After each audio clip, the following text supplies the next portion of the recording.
ان دنوں عطوفہ اس محل نما گھر کے ہر کونے سے واقف ہو گئی تھی۔ کچن میں بھی وہ ملازموں کا ہاتھ بٹاتی اور سعدیہ بیگم کی بھی ہر چیز کا خیال رکھتی۔ دونوں لاؤنج میں بیٹھے دعا کے بچپن کی باتیں کر رہی تھی۔ وہ سعدیہ بیگم کو دعا کی طرح ہی عزیز ہو گئی تھی۔ وہ صرف حافی کے انتظار میں جاگ رہی تھی، مگر اسے آنے میں شاید دیر تھی۔ عطوفہ بیٹا، میں اپنے روم میں سونے جا رہی ہوں، حافی آ جائے تو اسے کھانا دے دینا۔ سب ملازم جا چکے ہیں، یہ کہتے ہیں۔ وہ اپنے روم میں چلی گئیں۔ عطوفہ بھی ٹی وی لاؤنج کی لائٹ بند کر کے کچن میں کافی بنانے کے غرض سے گئی۔ اتنے میں حافی کی واپسی ہوئی اور وہ لاؤنج میں داخل ہوتا ہے۔ اندھیرا دیکھ کر سوچتا ہے شاید سب سو گئے ہیں، کسی کو جگانا مناسب نہیں۔ تھکاوٹ کے باعث صوفہ پر ڈہ جاتا ہے، موبائل اور کیز سامنے ٹیبل پر رکھ کر آنکھیں بند کر لیتا ہے۔ عطوفہ لاؤنج میں آ کر صوفے پر بیٹھ کر ریموٹ اٹھا کر 72 LSD آن کرتی ہے۔ عاطف اسلم کی آواز میں کوئی گانا چل رہا تھا، مگر گانے میں ترکش ایکٹرز تھے۔ دل دیاں گلاں کرانگے نال نال بہ کے، اکھ نال اکھ نو ملا کے، دل دیاں گلاں۔ خود کو کسی سینما ہال میں تصور کیے ٹیک لگانے کے لیے کوشن کھینچتی ہے تو ہاتھ کسی مردانہ ہاتھ سے ٹکراتا ہے۔ وہ مڑ کر اپنے ساتھ حافی کو بیٹھا دیکھ اچھل کھڑی ہوئی۔ آج سعدیہ بیگم نے عطوفہ کو اپنے ساتھ لاہور لے کے جانے کا پروگرام بنایا اور حافی کو بھی اس سے آگاہ کر دیا۔ ڈرائیور کے ساتھ جب وہ لاہور انٹر ہوئے تو عطوفہ کے بتائے ہوئے ایڈریس پر پہنچے۔ دروازے پر تالا لگا ہوا تھا۔ آس پاس کے لوگوں سے پوچھا تو پتہ چلا کہ وہ لوگ کچھ دن پہلے ہی یہ گھر چھوڑ کر کسی دوسرے شہر جا چکے ہیں، کیونکہ ایاز صاحب کا ٹرانسفر ہو گیا تھا۔ یہ سنتے ہی عطوفہ کے پیروں تلے زمین کھسک گئی۔ وہ تڑپ اٹھتی ہے، اب میں اپنے ماما بابا سے کبھی نہیں مل سکوں گی۔ عطوفہ نے شکستہ لہجے میں کہا۔ سعدیہ بیگم نے اسے اپنے ساتھ لگا کر تسلی دی، بیٹا اگر اللہ نے چاہا تو ہم جلد آپ کے والدین کو ڈھونڈ لیں گے۔ ابھی واپس چلیں، اس کے علاوہ ہمارے پاس اور کوئی راہ نہیں ہے۔ جب تک آپ کے والدین نہیں ملیں گے آپ میرے پاس ہی رہیں گی۔ وہ اسے اپنے ساتھ گاڑی میں بٹھاتی ہوئی بولی، اور واپسی کا سارا راستہ عطوفہ نے روتے ہوئے گزارا۔ اپنے ماما بابا سے بچھڑ جانے کا غم اس کے لیے کسی عذاب سے کم نہ تھا۔ بشر جو رات کو گھر واپس آیا تو ملازم سے پوچھا کہ موم گھر واپس آ گئی ہیں کیا؟ تو ملازم نے کہا نہیں سر، ابھی تک نہیں آئیں۔ وہ وہیں صوفے پر بیٹھ کر انتظار کرنے لگا۔ ابھی تک تو آ جانا چاہیے تھا، اس نے سوچا۔ بے اختیاری ہی ساتھ والی جگہ پر ہاتھ رکھا تو کل رات کا واقعہ اس کی آنکھوں کے سامنے کسی خوبصورت منظر کی طرح گھوما۔ جب حافی کو ساتھ بیٹھے دیکھ کر عطوفہ ایسے بھاگی تھی جیسے بھوت دیکھ لیا ہو۔ یہ سوچتے ہوئے اس کے لبوں پر ہلکی سی مسکراہٹ نمودار ہوئی۔ کچھ ہی لمحوں کے توقف کے بعد باہر پورچ میں گاڑی رکنے کی آواز آئی۔ سعدیہ بیگم کے ساتھ عطوفہ کو پھر سے ساتھ دے کر وہ پریشانی کا شکار ہوا، مگر سعدیہ بیگم کی وضاحت کا انتظار کرنے لگا۔ عطوفہ بیٹا آپ دعا کے کمرے میں رہو گی، جاؤ آرام کرو۔ عطوفہ خاموشی سے دعا کے روم میں چلی گئی۔ حافی بیٹا وہ دراصل آج کی ساری بات تفصیل سے بتانے کے بعد بشر کی رائے جاننا چاہ رہی تھی۔ انہوں نے سوالیہ نظروں سے حافی کو دیکھا۔ جیسا آپ کو مناسب لگے، مجھے کوئی اعتراض نہیں۔ اگر آپ کی خوشی اسی میں ہے کہ جب تک اس کے والدین نہ مل جائیں وہ یہاں رہے تو آپ کا حکم سر آنکھوں پر، میں آپ کے لیے کچھ بھی کر سکتا ہوں۔ حافی کو جب سے اس پر گزرے حالات کا علم ہوا تھا، حافی کے دل میں اپنے آپ ہی اس کے لیے نرم گوشہ پیدا ہو گیا تھا۔ نیلی آنکھیں، سرخ و سفید رنگت، دراز قد، وجیحہ چہرہ اس کے زیادہ خد و خال انگریزوں والے تھے۔ پہلی بار جب کوئی اسے دیکھتا تو انگریز ہی سمجھتا۔ وہ خود کو بھی کسی ہالی ووڈ ہیرو سے کم نہیں سمجھتا تھا، کیونکہ اس کی موم انگریز اور بابا مسلم تھے۔ بلو جینز پر ریڈ ٹی شرٹ اور بلیک لیدر جیکٹ کاندھے کی ایک سائڈ پر سٹائل سے رکھے وہ گاڑی سے اترا۔ جوں ہی وہ گاڑی پارک کر کے گھر میں داخل ہوا، اس کی نظر لان میں رکھی کرسی پر بیٹھے اس وجود پر پڑی۔ وہ اسے سرپرائز دینے کے چکر میں دبے قدموں اس کی طرف بڑھتا ہے۔ جیسے اس کے قریب پہنچتا ہے، اس کی آنکھوں پر اپنے مضبوط مردانہ ہاتھ رکھتا ہے، جس سے اس کا چہرہ چھپ جاتا ہے۔ بتاؤ آپ سے ملنے کون آیا ہے؟ عطوفہ نے اچانک خود پر پڑنے والی التفات سے گھبرا کر زور سے چیخ ماری۔ چھوڑو مجھے، کون ہے؟ اس کی گھبرائی ہوئی اور دعا سے تھوڑی چینج آواز محسوس کر کے اجنبی نے اپنے ہاتھ فوراً ہٹائے۔ گاڑی کی گھر میں داخل ہونے کی آواز سن کر حافی یہ جاننے کے لیے لان میں آتا ہے کہ اس وقت کون آیا ہے۔ سامنے کا منظر دیکھ کر اس کی آنکھیں شعلے کی مانند دہکنے لگیں۔ اوہ سوری، میں سمجھا دعا ہے۔ ویسے آپ کا خوبصورت نام کیا ہے؟ عطوفہ اس اجنبی کو دیکھ کر گھبرا جاتی ہے اور کوئی جواب نہیں دیتی۔ تبھی اس نے اپنا ہاتھ آگے بڑھایا۔ Meet the most handsome man in the world, Faris Shah. Atufa کی طرف سے کوئی بھی حرکت نہ پا کر اس کا ہاتھ خود ہی تھام کر اپنا تعارف کروا کے اپنی شرارتی نظریں اس حسین وجود پر جما دیتا ہے۔ عطوفہ ہاتھ چھڑا کر جلدی سے اندر کی جانب بڑھ جاتی ہے، جبکہ حافظ اس کو پوری طرح سے نظر انداز کرتا اپنے روم کی جانب بڑھ گیا۔ اس بار وہ کافی عرصے بعد اپنی ماما سے ملنے آیا تھا۔ کمرے میں آتے سامنے سعدیہ بیگم کو دیکھ کر ان کے گلے لگا۔ کیسی ہے میری گورجسی اینڈ بیوٹیفل موم؟ اس نے شرارتی لہجے میں پوچھا۔ سعدیہ بیگم نے بھی لہجے میں محبت سموئے اسے کہا، میں تو ٹھیک ہوں، میرا بیٹا کیسا ہے؟ میں تو ٹھیک ہوں، مگر میرے آنے سے اس گھر میں کچھ لوگوں کو طبیعت خراب ہونے لگی ہے۔ اس کا اشارہ حافظ کی جانب تھا، جو اس کے گھر آنے سے زیادہ خوش نہ ہوتا۔ اور باہر وہ لڑکی کون تھی؟ میں اسے دعا سمجھا اور اسے چھوٹا سا مذاق کر لیا۔ اس نے سوالیہ نظروں سے اس کی جانب دیکھا۔ سعدیہ بیگم نے عطوفہ کے ماضی کے بارے میں سب بتا دیا اور آخر میں یہ بھی بتایا کہ دعا کی شادی ہو گئی ہے۔ ماما، آپ کا بیٹا آپ سے سخت ناراض ہے۔ ماما، آپ نے مجھے اس قابل بھی نہ سمجھا کہ اپنی بہن کی شادی میں شرکت کر سکوں۔ اس نے منہ بھلا لیا۔ اس کی نیلی آنکھوں سے نکلتی روشنی بجھ گئی۔ میرے پیارے بیٹے، آپ اپنی ماما کی مجبوریوں کو سمجھیں۔ دعا کے سسر نے آپریشن کے لیے لندن جانا تھا۔ وہ جانے سے پہلے دعا کی رخصتی کرنا چاہتے تھے۔ آپ کو کئی بار فون کیا مگر آپ نے کال ریسیو نہیں کی۔ اگر آپ کو برا لگا تو میری اس غلطی کو معاف کر دو۔ وہ ان کے قدموں میں بیٹھتے ہوئے بولا، مائیں اپنے بچوں سے معافی مانگتے اچھی لگتی ہیں کیا؟ میں بالکل ناراض نہیں۔ اس نے مسکراتے ہوئے اپنا سر ان کی گود میں رکھ دیا۔ بیٹا، اب تو اگلے ہفتے انشاءاللہ دعا کے سسر کی لندن سے واپسی کے بعد ہم سب آزاد کشمیر جائیں گے اور مل کر دعا مومن کا ریسیپشن اٹینڈ کریں گے۔ فارس انسان کو گڈ نائٹ کہتا اپنے کمرے کی طرف بڑھ گیا۔ فارس کی فرینڈلی نیچر کے باعث عطوفہ جلد ہی اس سے گھل مل گئی۔ سعدیہ بیگم ہمہ وقت کمرے میں آرام کی غرض سے موجود رہتی، جبکہ بشر حافظ گھر سے صبح کا گیا رات کو واپس آتا۔ وہ دونوں سارا دن کبھی ایک دوسرے کو اپنے بچپن کے قصے سناتے تو کبھی کچن میں کچھ نہ کچھ نیا تجربہ کرنے میں مصروف رہتے۔ ان دونوں میں اچھی خاصی دوستی ہو چکی تھی۔ عطوفہ اب کافی حد تک نارمل ہو چکی تھی اور اپنے آپ کو یہاں محفوظ تصور کرتی تھی۔ اتوار کا دن تھا۔ جب حافظ نیچے لاؤنج میں آیا تو سامنے صوفے پر عطوفہ اور فارس بیٹھے ہوئے ٹی وی کا کوئی پروگرام دیکھتے ایک دوسرے کے ہاتھ پر ہاتھ مارتے ہوئے ہنسی سے لوٹ پوٹ ہو رہے تھے۔ وہ آ کر سامنے صوفے پر برا جمع ہوتے ہی عطوفہ کو اس منظر سے غائب کرنے کے چکر میں تھا۔ جو کبھی عطوفہ کو بلانا پسند نہ کرتا تھا، اس کے نام لیے بغیر سر لہجے میں کہا، میرے لیے کافی بنا کر لاؤ۔ دونوں کی ہنسی کو بریک لگی۔ عطوفہ ادھر ادھر دیکھنے لگی۔ آس پاس تو کوئی ملازم ہی نہیں دکھ رہا تھا۔ اس نے پریشان ہوتے ہوئے برا سا منہ بنایا اور اٹھ کر کچن کی جانب بڑھ گئی۔ حافظ نے سامنے بیٹھے فارس کو مکمل اگنور کیا، جیسے کہ وہ لاؤنج میں اکیلا ہو۔ کچھ ہی دیر میں عطوفہ کافی کا مگ لا کر بشر کے سامنے رکھ دیتی ہے اور پھر سے فارس کے سامنے بیٹھ کر خوش گپیوں میں مصروف ہو جاتی ہے۔ حافظ اپنے دل کی کیفیت خود بھی نہیں سمجھ پاتا کہ وہ ان دونوں کو ساتھ دے کر اس جلن کیوں ہو رہی ہے۔ وہ اپنی کیس پاکٹ میں ڈال کر گوگلز لگائے باہر جانے کے ارادے سے نکلتا ہے۔ گاڑی سٹارٹ کرنے کے بعد اچانک موبائل ڈھونڈنے کے لیے پاکٹ ٹٹولتا ہے۔ موبائل نہ پا کر واپس گھر کا رخ کرتا ہے۔ فارس یہاں سے جا چکا تھا، جبکہ عطوفہ اسی صوفے پر برا جمع تھی، جہاں سے ابھی حافظ اٹھ کر گیا تھا۔ حافظ کی نقل اتارتے ہوئے اس کی بچی کافی پینے میں مگن تھی۔ حافظ کی اچانک واپسی پر عطوفہ گھبرا کر اٹھی اور کافی کا مگ ٹیبل پر رکھ دیا۔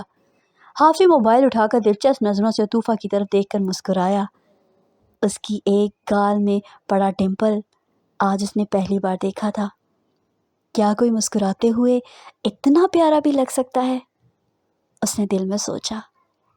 عطوفہ نے اپنی صفائی دینے کے لیے لب کھولے ہی تھے کہ وہ تیزی سے باہر نکل گیا۔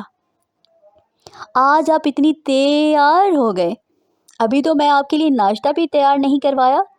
سعدیہ بیگم نے حافی کو نیکسٹ سے تیار سیڑھیوں سے اترتے ہوئے دیکھ کر کہا، میرا موڈ نہیں، ناشتے کا دل نہیں چاہ رہا۔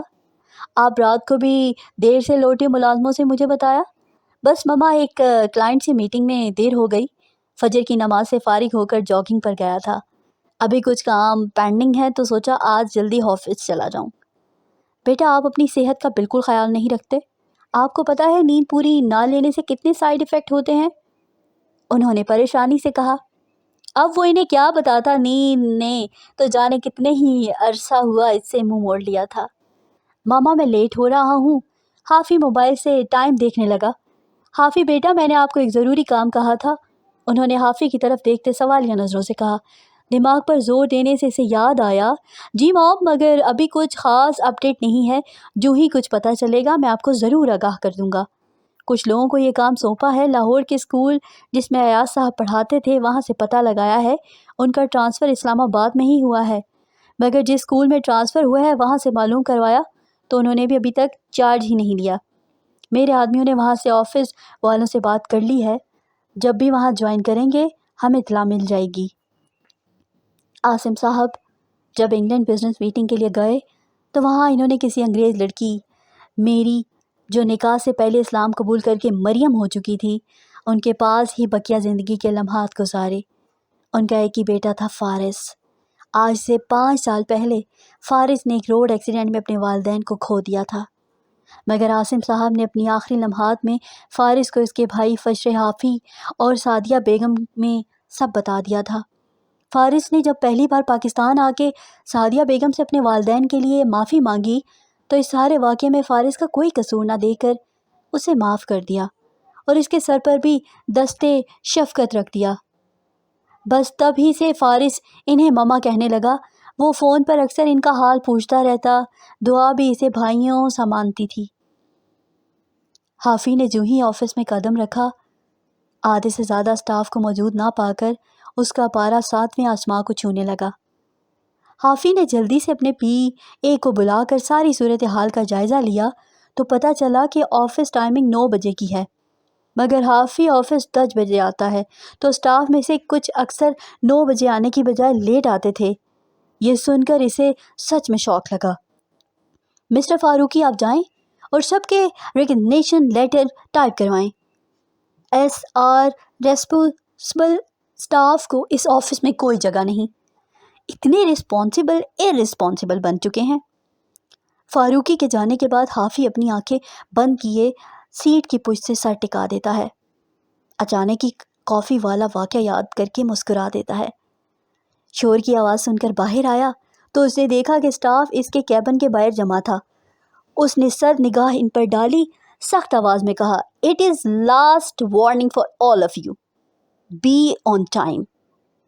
یہ سنتے ہی سب کے چہروں پر خوشی کی لہر دوڑ گئی۔ آج ان سب نے آزاد کشمیر کے لیے روانہ ہونا تھا۔ سب کی تیاری مکمل ہو چکی تھی۔ عطوفہ اتنی دور اجنبی ماحول میں جانا نہیں چاہتی تھی، مگر سعدیہ بیگم اسے اتنے بڑے گھر میں اکیلے کیسے چھوڑ دیتی؟ آخر کار انہوں نے اسے ساتھ لے جانے کے لیے راضی ہی کر لیا۔ دعا سے ملنے کے اشتیاق میں وہ بھی راضی ہو گئی۔ عطوفہ نے ایک دن پہلے ہی سعدیہ بیگم کے کہنے پر فارس کے ساتھ جا کر اپنی شاپنگ کر لی تھی۔ جیسے ہی سب گاڑی میں بیٹھے، حافی نے ڈرائیونگ سیٹ سنبھال لی۔ سعدیہ بیگم فرنٹ سیٹ پر جبکہ عطوفہ اور فارس پچھلی سیٹ پر بیٹھے باتوں میں مصروف تھے۔ نہ جانے کون سی باتیں ہیں جو ختم ہونے کا نام ہی نہیں لیتی۔ حافی نے ان کی طرف دیکھتے سر جھٹکتے ہوئے سوچا۔ گاڑی اسلام آباد کے خوبصورت راستوں کا سفر طے کرتی جب منگلا ڈیم کے قریب پہنچی تو عطوفہ خوشی سے اچھل کر کہا، "پلیز ماما، گاڑی رکوائیں نا، یہ سب کتنا خوبصورت ہے، مجھے باہر نکل کر اس منظر کو قریب سے دیکھنا ہے۔" سعدیہ بیگم کے کہنے پر حافی نے گاڑی روک دی۔ عطوفہ کے باہر نکلتے ہی فارس بھی اس کے ساتھ باہر نکل گیا۔ وہ دونوں قدرتی دلکش مناظر کو انجوائے کرتے ہوئے ساتھ ساتھ تھے۔ تیز رفتار پانی کے شور نے ماحول میں عجب سا ماں باندھ رکھا تھا۔ فارس عطوفہ کے ساتھ سیلفیاں بنانے میں مصروف تھا۔ تیز ہوا چلنے سے عطوفہ کے بال پیچھے کھڑے فارس کے چہرے کو چھو رہے تھے، جن نظروں سے وہ عطوفہ کو تکتے ہوئے اپنے چہرے سے اس کے بال ہٹا رہا تھا۔ سعدیہ بیگم کی نظریں مخفی نہیں رہ سکی۔ ان کے دل میں خواہش جاگی انہوں نے حافظ سے بات کرنے کا فیصلہ کیا۔ Hazel beauty. فارس نے عطوفہ کو سیلفی لینے کے لیے آواز دی، جبکہ عطوفہ فوراً حافظ کی جانب دیکھا۔ ہیزل آئیز کی وجہ سے؟ My friend, I am saying it to you not to the best. Faris نے یہ کہتے ہی کہکا لگایا، جبکہ اس کے ساتھ ساتھ عطوفہ بھی مسکرانے لگی۔ یہ منظر دیکھتے ہیں حافظ کے تن بدن میں آگ لگ گئی۔ فارس، تم نے پہلے مجھ سے میرے بابا کو چھینا، پھر میری ماں پر بھی قبضہ جما لیا، اب عطوفہ، اب یہ صرف میری ہے، اب میں تمہیں اسے مجھ سے چھیننے کی اجازت نہیں دوں گا۔ اس نے سر تاثرات چہرے پر لائے ان دونوں کی طرف دیکھا۔ جو ہی فارس واپس آ کر گاڑی میں بیٹھنے لگا، حافظ نے پہلی دفعہ اس کو مخاطب کیا۔ تم ڈرائیونگ سیٹ پر آ جاؤ، میں تھک گیا ہوں، اب تم کار ڈرائیو کرو۔ یہ کہتے ہی وہ باہر نکل کر عطوفہ کے ساتھ پچھلی سیٹ پر بیٹھ گیا۔ فارس نے ڈرائیونگ سیٹ سنبھال لی۔ حافظ کے ساتھ بیٹھتے ہی عطوفہ کھسک کر تھوڑا دور ہوئی۔ عطوفہ کی یہ حرکت دیکھ کر حافظ دل ملا کر رہ گیا۔ میرپور خاص میں داخل ہو کر بھی ابھی گھنٹے کا سفر باقی تھا۔ رات ہو چکی تھی۔ سعدیہ بیگم بھی آرام کی غرض سے کچھ دیر گاڑی کی پشت سے سر لگا کر سو گئیں۔ اچانک ہی عطوفہ کو اندھیرے میں اپنے شانوں پر کچھ سرکتا ہوا محسوس ہوا۔ ایک ہاتھ نے اس کے شانے کو اپنی لپیٹ میں لے لیا۔ عطوفہ نے اپنے شانوں کو زور سے جھٹکا اس ہاتھ کو ہٹانے کے لیے کہ اچانک گال پر کسی گرم پر شدت لمس کا احساس ہوا، جیسے کسی نے جلتا ہوا انگارہ رکھ دیا ہو۔ اس پیش رفت پر حافظ کی طرف غور سے دیکھا، مگر اندھیرا ہونے کے باعث اس کا چہرہ دیکھنے سے قاصر رہی۔ اس سے پہلے وہ کچھ بولتی، حافظ نے اپنا بھاری ہاتھ اس کے منہ پر رکھ کر اسے بولنے سے روک دیا۔ فارس، جاؤ، سامنے ایک شاپ نظر آ رہی ہے، وہاں سے پانی کی بوتل لاؤ، مجھے بہت پیاس لگ رہی ہے۔ فارس گاڑی روک کر پانی لینے چلا گیا۔ راستے میں سوچنے لگا، یہ کیسے ہو گیا، ایک دن میں 2 دفعہ جناب نے مخاطب کیا، اللہ خیر کرے۔ جیسے ہی بشر نے اپنا ہاتھ اٹھایا، عطوفہ نے کھا جانے والی نظروں سے اسے دیکھا۔ آپ کی ہمت بھی کیسے ہوئی مجھے چھونے کی؟ آپ کو پتہ ہے نا کہ ایک نامحرم کے چھونے سے کتنا گناہ ملتا ہے؟ اس نے حافظ سے دور ہوتے ہوئے کہا۔ اس سے پہلے کہ وہ پیچھے ہوتی، حافظ اپنے ہاتھ کے گرد اس کے بال لپیٹتے ہوئے ہلکا سا جھٹکا دیا۔ یہ جو تم نامحرم کے سامنے ہر وقت بلل کھلے رکھتی ہو، اس کا گناہ نہیں ہوتا؟ خبردار، اسے انگلی سے وارن کرتے ہوئے کہا، اگر مجھے دوبارہ تمہارے یہ بال کھلے نظر آئے۔ وہ بالوں کو جھٹکے سے چھوڑتا ہوا پیچھے ہوا۔ کچھ ہی لمحوں بعد فارس نے پانی کی بوتل لا کر حافظ کو تھمائی۔ وہ گاڑی سٹارٹ کی۔ بالآخر سفر اختتام پذیر ہوا۔ دعا کے گھر والوں نے پرجوشی سے ان کا استقبال کیا۔ فارس کو دیکھتے ہی دعا سے لپٹ گئی سپر سرپرائز۔ بھیا، آپ کو یہاں دیکھ کر میں آپ کو بتا نہیں سکتی کہ میں کتنی خوش ہوں۔ میں نے آپ کو شادی پر بھی بہت مس کیا۔ فارس نے مسکراتے ہوئے اس کے سر پر ہاتھ رکھا۔ I miss you too my sweet sis. Atufa کا تعارف سعدیہ بیگم نے اپنے قریبی کزن کی بیٹی کہہ کر کروایا، لیکن تنہائی پر آتے ہی سعدیہ بیگم نے دعا کو عطوفہ کے بارے میں سب تفصیل سے بتا دیا۔ دعا کے دل میں بھی عطوفہ کے لیے ایک نرم گوشہ پیدا ہو گیا۔ دعا نے عطوفہ کے ساتھ اپنی بہنوں جیسا برتاؤ کیا اور جلد ہی دونوں میں دوستی ہو گئی۔ ریسیپشن میں دعا نے گرے سلور ڈریس، جبکہ مومن نے بھی گرے 3 پیس سوٹ پہنا۔ دونوں کی جوڑی بہت خوبصورت لگ رہی تھی۔ مومن کی نظریں دعا سے ہٹنے سے انکاری تھیں۔ عطوفہ بھی پنک کلر کے خوبصورت شارٹ فراک اور بیل بوٹم پاجامے میں بہت پیاری لگ رہی تھی۔ آج عطوفہ نے بالوں کا ڈھیلا سا جوڑا بنا رکھا تھا اور دوپٹہ سر پر بہت خوبصورتی سے سیٹ کیا ہوا تھا، جس پر لگے سلور موتی ستاروں کی طرح چمک رہے تھے۔ سب نے باری باری سٹیج پر جا کر دعا اور مومن کی بیسٹ وشز دیں۔ حافظ اور فارس سٹیج پر موجود تھے اور دعا کو تنگ کر رہے تھے۔ سعدیہ بیگم نے عطوفہ کو اشارے سے سٹیج پر بلایا تاکہ وہ بھی دعا کو بیسٹ وشز دے سکے۔ عطوفہ نے جب اوپر آنا چاہا، سٹیج تھوڑا اونچائی پر تھا۔ حافظ اور فارس دونوں کی نظریں اسی پر تھیں۔ دونوں نے ایک ہی دم اپنے ہاتھ آگے کیے تاکہ وہ اسے تھام کر آسانی سے اوپر کر سکیں، لیکن عطوفہ دونوں کے ہاتھ نظر انداز کرتی ہوئی خود ہی سٹیج پر آ گئی۔ ساری تقریب میں عطوفہ بجھی بجھی سی لگ رہی تھی۔ ایسے دیکھتے ہوئے حافظ نے دل میں سوچا، میں نے غلط کیا، کل کی میری بے اختیاری اور جلد بازی اسے کہیں مجھ سے بدظن نہ کر دے۔ میں نے تو صرف اس کے چہرے پر اپنا لمس چھوڑ کر اسے اپنی محبت کا احساس دلایا تھا۔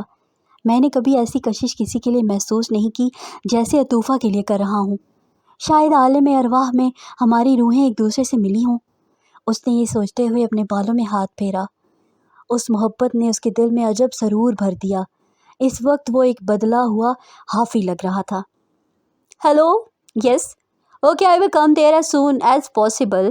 مما، مجھے ارجنٹلی انگلینڈ جانا ہوگا، شوٹ کی ڈیٹ پوسٹ پون نہیں ہو رہی، میری وہاں جانا ضروری ہے۔ میں پہنچ کر آپ سے فون پر بات کروں گا، فارس نے جلدی سے بتایا۔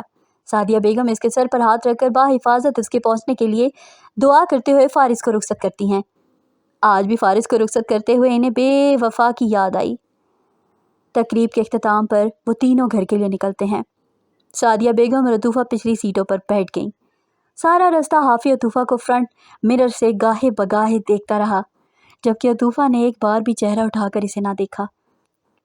حافی بیٹا، بھوک محسوس ہو رہی ہے، تقریب میں مصروفیت کی وجہ سے کچھ خاص نہیں کھایا، کسی ہوٹل پر رک کر ریفریشمنٹ ہی لے لو۔ جی موم۔ کچھ میل کا فاصلہ طے کرنے کے بعد ایک ہوٹل نظر آیا۔ گاڑی رکنے پر تینوں ہوٹل کی جانب بڑھے۔ حافی نے سعدیہ بیگم کے لیے سینڈوچز کا اور عطوفہ سے پوچھ کر بریانی کا آرڈر دیا۔ میں ذرا دعا کو فون پر بتا دوں کہ ہم کہاں تک پہنچے ہیں، بچی پریشان ہو رہی ہوگی۔ یہ کہتے ہی وہ دیکھ سگنلز کی وجہ سے چلتی ہوئی ہوٹل کے باہر تک آ گئی۔ آرڈر آ چکا تھا۔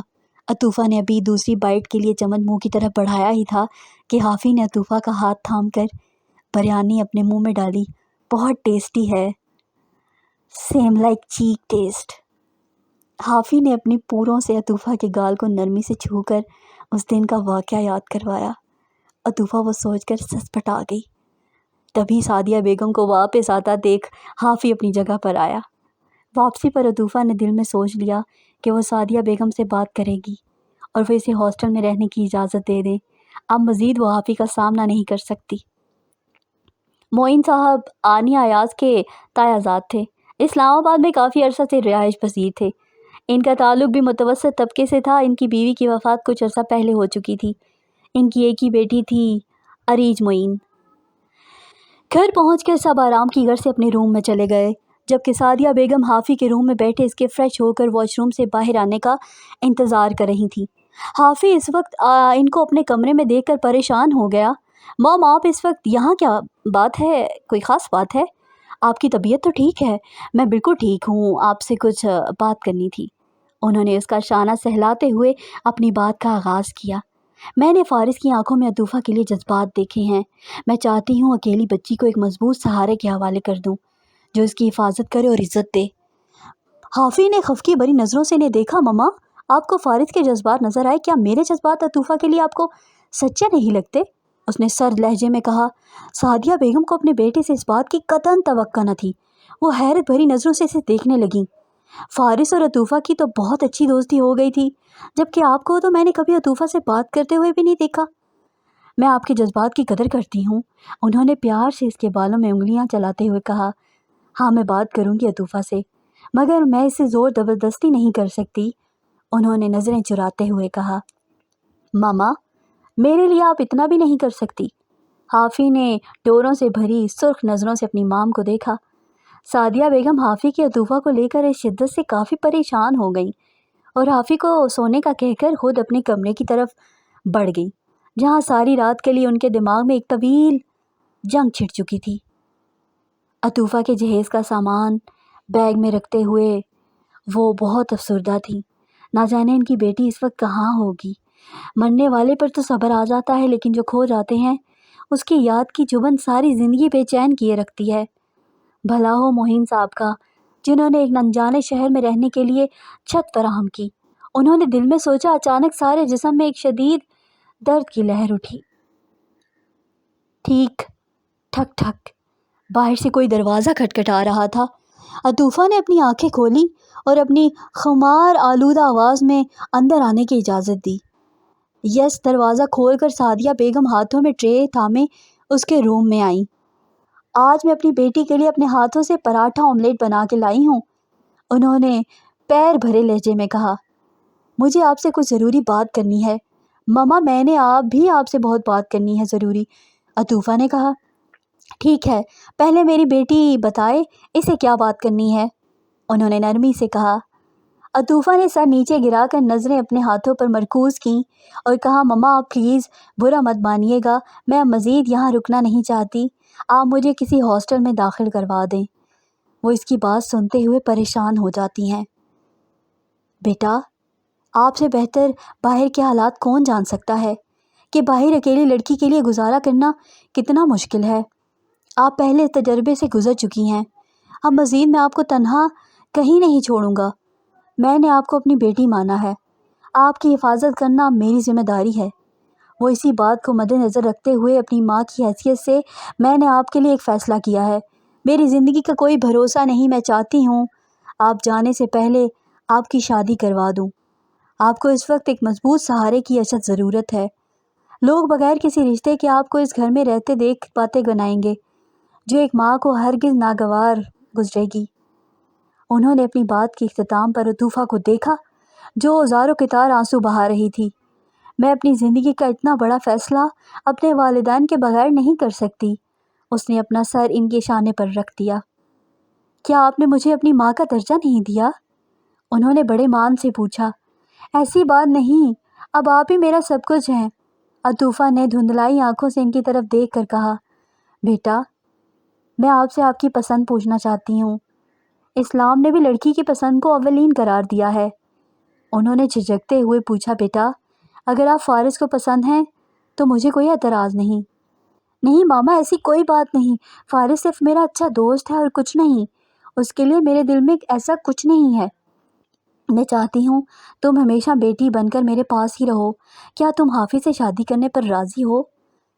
حافظ کا نام سنتے ہی عطوفہ ہونک بنی سعدیہ بیگم کو دیکھتے ہوئے گھبرا کر پوچھتی ہے مگر حافظ سے؟ حافظ کا نام سنتے ہی عطوفہ بغیر کوئی جواب دیے جلدی سے اٹھ کر واش روم میں بند ہو گئی۔ رات کو ڈائننگ ٹیبل پر حافظ اور سعدیہ بیگم ہی موجود تھے۔ عطوفہ اپنے روم سے صبح کی باہر نہیں آئی تھی۔ سعدیہ بیگم نے ملازم کے ہاتھ ہی عطوفہ کا کھانا اس کے کمرے میں بھیج دیا اور اسے سوچنے کے لیے وقت دیا تاکہ وہ اپنی زندگی کے بارے میں اچھا فیصلہ کر سکے۔ ساری رات عطوفہ نے سعدیہ بیگم کے پرپوزل کے بارے میں سوچا۔ ہر وقت غصہ کرنے والے حافظ کے ساتھ گزرے سارے پل اس کی آنکھوں کے سامنے فلم کی طرح چلنے لگے۔ اپنے لیے اتنا بڑا فیصلہ اور وہ بھی بشرے حافظ کے ساتھ، ساری زندگی گزارنے کا وہ اسی کشمکش میں ساری رات مبتلا رہی۔ صبح ہوتے ہی عطوفہ سعدیہ بیگم کے کمرے میں آئی۔ آنٹی آپ مجھے معاف کر دیں کل کی حرکت کے لیے۔ اس نے پشیمانی بھرے لہجے میں معافی مانگی۔ میں آپ کو جواب دیے بنا ہی چلی گئی تھی۔ کوئی بات نہیں بیٹا، میں سمجھ سکتی ہوں۔ پھر آپ نے کیا فیصلہ کیا؟ انہوں نے عطوفہ سے پوچھا۔ وہ اپنے محسن کا دل نہیں توڑنا چاہتی تھی۔ اس نے پیار سے سموئے لہجے میں کہا جیسے میری ماما چاہیں۔ اس کے منہ سے اپنے لیے ماں کا لفظ سن کر سعدیہ بیگم خوشی سے نہال ہو گئیں اور اسے اپنے گلے لگا لیا۔ بیٹا تم نے میرا مان رکھا، ہمیشہ خوش رہو، اس کے معصوم چہرے پر محبت بھری نظریں ڈالتے ہوئے کہا۔ تو پھر ٹھیک ہے، میں دعا کو فون کرتی ہوں تاکہ وہ جلدی یہاں آ سکے اور شادی کی تیاریاں کر سکیں۔ اس عید الاضحیٰ کے چاند کی پہلی تاریخوں میں ہی آپ کا اور بشرے حافظ کا نکاح رکھ لیتے ہیں۔ رات کو حافظ جب آفس سے لوٹا تو فریش ہونے کے لیے روم میں چلا گیا اور جاتے جاتے ملازم کو کافی کا کہہ دیا۔ سعدیہ بیگم اس وقت کچن میں ہی موجود تھی جب انہوں نے حافظ کو خوشخبری سنانی تھی، مگر کیسے انہوں نے کچھ خاص کرنے کا سوچا۔ حافظ چینج کر کے نیچے آیا تو ٹیبل پر کافی موجود تھی۔ اس نے کافی کا مگ پکڑنے کے لیے جیسے ہی ہاتھ بڑھایا، کافی کے جھاگ پر چاکلیٹ سیرپ سے بنا ہارٹ اور اس میں AB لکھا دیکھ کر حیران ہوا۔ اس نے غور سے دیکھا، اسے سمجھنے میں ایک ہی لمحہ لگا اور وہ تیزی سے بھاگتا ہوا کچن میں آیا۔ اپنی ماما کو مسکراتا دیکھ کر انہیں گود میں اٹھا لیا اور گول گول گھمانے لگا۔ چھوڑو مجھے حافظ، یہ کیا بچپنا ہے؟ ماما کیا یہ سچ ہے؟ عطوفہ بشر؟ حافظ نے انہیں نیچے اتارا تو انہوں نے اس بات میں سر ہلایا۔ میں بہت خوش ہوں ماما، آج مجھے آپ نے میری زندگی کی سب سے بڑی خوشی دی ہے۔ اس نے مسکراتی ہوئی نظروں سے انہیں دیکھا۔ میرے دل کو بہت سکون ملا۔ آج اپنے بیٹی کو اتنے عرصے بعد مسکراتے دیکھ انہوں نے اپنے بیٹے کی دائمی خوشیوں کے لیے دعا مانگی، مگر کچھ دعاؤں کی قبولیت میں انتظار درکار ہوتا ہے۔